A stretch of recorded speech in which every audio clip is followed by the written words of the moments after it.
আসসালামু আলাইকুম। আমার প্রিয় বাংলাদেশবাসী, আপনারা সবাই কেমন আছেন? আশা করি সবাই ভালো আছেন আর ভালো থাকবেন, সুস্থ থাকবেন এই কামনা করি। আমি প্রায়শই এখান থেকে ভিডিও করি, তো অনেকেই বলে রান্নাঘরে থেকেও কেন মেকআপ করে ভিডিও করে। তাদের প্রশ্নের সহজ একটা উত্তর, এই যে ডিরেক্ট দরজাটা কিন্তু রাস্তা থেকে একটু দূরেই কিন্তু রাস্তা আছে, আমরা বাদ দিয়েও এখানে অনেক গাড়ি কিন্তু যায়।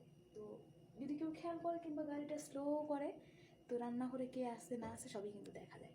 এই জন্যই বিশেষ করে কিন্তু রান্নাঘরে শুধু আমি না, আমার যে কফিলের মা আছে উনিও মেকআপটা করে।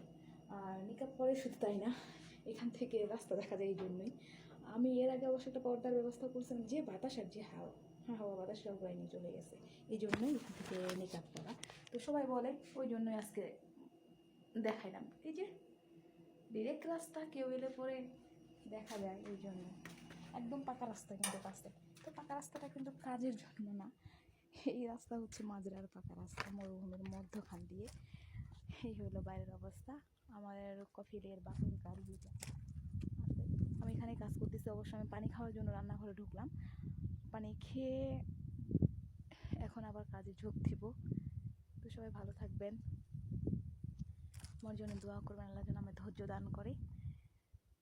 আসসালামু আলাইকুম।